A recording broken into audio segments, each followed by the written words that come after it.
Morning. This is Don V from Truth Be Told, and we have a couple news reports we'd like to share with you. Before we move to it, please remember to subscribe. Most of the people who view my videos are not subscribers, and it's completely free. It only takes a second. Without ado, let's go ahead and move right to it. It says GOP representative reveals grave national security concerns about unvetted Afghan evacuees leaving U.S. Army bases. One of the things that's been concerning about the way the Biden team conducted evacuations from Afghanistan is who they actually got out when they were supposed to be evacuating Americans, SIV holders and other Afghans who helped the U.S. during the war and who were now at risk of being killed by the Taliban. The Biden team has yet to provide any kind of breakdown beyond the number of Americans, approximately 6,000 among the 124,000 people they got out. There's been no breakdown of the number of SIVs and those who helped the U.S.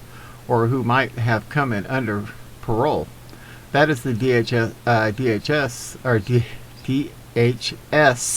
Security's decision, basically to take people for humanitarian reasons. According to one estimate, some 80,000 SIVs were left behind. The SIVs are the most vetted people. Everyone else who knows what kind of vetting they had. It's unreal that Biden's team doesn't have the breakdown, since that was the reason they were supposed to be getting people out, not just taking people who showed up at the airport. As NORTHCOM Commander General Glenn Van Herrick, who is responsible for the 8 cities on military bases where approximately 25,600 Afghan evacuees are being held, speculated, the vast majority are not SIVs at this time. They're asylum seekers that will be determined on how we're going to work them.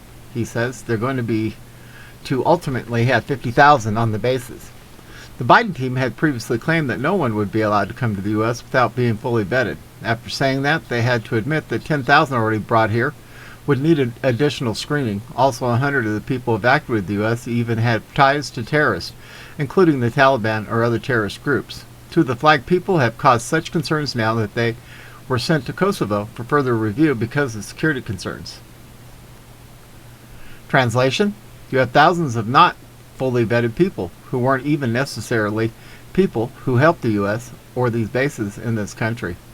According to Fox, Representative Mark Green, Republican of Tennessee, a veteran who served in Afghanistan, expressed a lot of concern about the situation on Laura Ingram's show last night, explaining that he sent a letter to the Secretary of State Anthony Blinken after he received information from a source that Afghans being held at the Virginia military base Fort Pickett had free reign of the Army base and were even leaving using ride-sharing apps like Uber without anyone stopping them, despite not being fully vetted.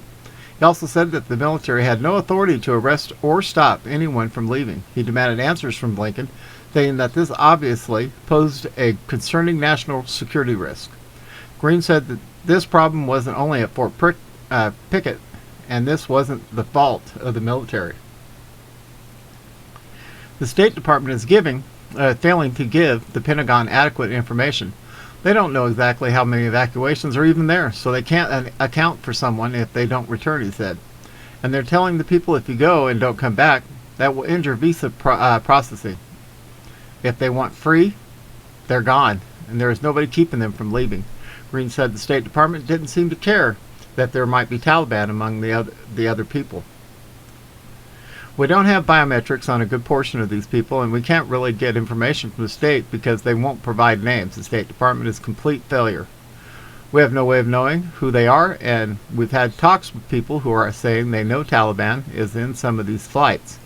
So this is one of the greatest security risks this nation has ever had, and the Prez and his State Department don't seem to care, he concluded. The State Department then refused to comment on this to Fox, which is consistent with their complete lack of transparency on the whole issue. Moving on. And the pundit says, protesters heckle Kamala Harris as she campaigns for Gavin Newsom in California. The most unwanted and unpopular VP in modern U.S. history traveled to California to campaign with Governor Gavin Newsom ahead of the recall election. Newsom held a vote no and rally in San Leandro on Wednesday, and a last-minute boost before the recall election next week. Governor Newsom sounded unhinged as he invited Kamala Harris onto the stage.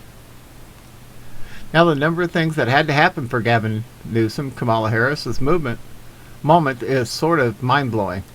There's a link here. Some of the protesters showed up to heckle Newsom. Just a few anti-Gavin Newsom protesters are here, including this guy in Reagan mask, and also a Democratic firefighter who's voting to recall Newsom because of his PG&E settlement over the Paradise Fire. But most of the demonstrators showed up to protest Kamala Harris. Californians rallied to protest Kamala Harris for her involvements in the Recall Newsom campaign and ignorance on the current national crisis. You need to take care of your job before trying to help other lagging mates. Is she helping Newsom? There's a link here. The protesters got louder as Kamala Harris took the stage. Afghan American women angry with the way Biden-Harris administration handled Afghanistan protested Kamala Harris. Most of the protesters outside Kamala Harris and Gavin Newsom rally turned out to be local Afghan American women angry with Biden-Harris administration over the collapse of Afghanistan. The GOP trolled Kamala Harris with a mobile billboard. The GOP also hit Kamala Harris over Afghanistan with this mobile billboard. Something tells me they planned this for originally scheduled car rally that was canceled 2 weeks ago. Oh, this is tragic. Watch. Massive Robert E. Lee statue dismantled in Richmond after Virginia Supreme Court greenlit removal. A 12-ton statue of Robert E. Lee, the largest remaining Confederate monument, has been taken down in Richmond.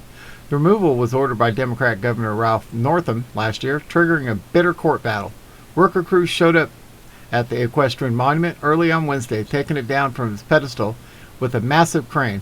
The removal of the statue, which used to be the largest Confederate monument still standing in the U.S., attracted a crowd of onlookers who cheered as the statue was lifted into the air. Yeah, they were probably BLM.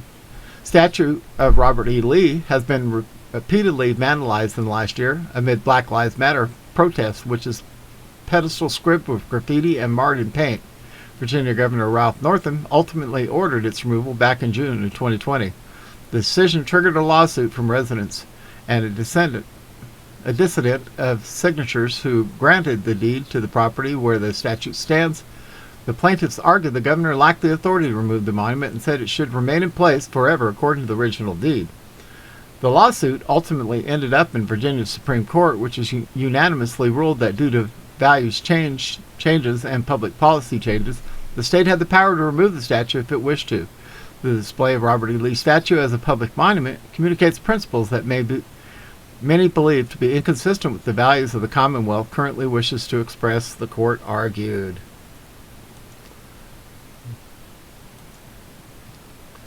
Well, they're doing it, slowly but surely, bit by bit, dismantling our history.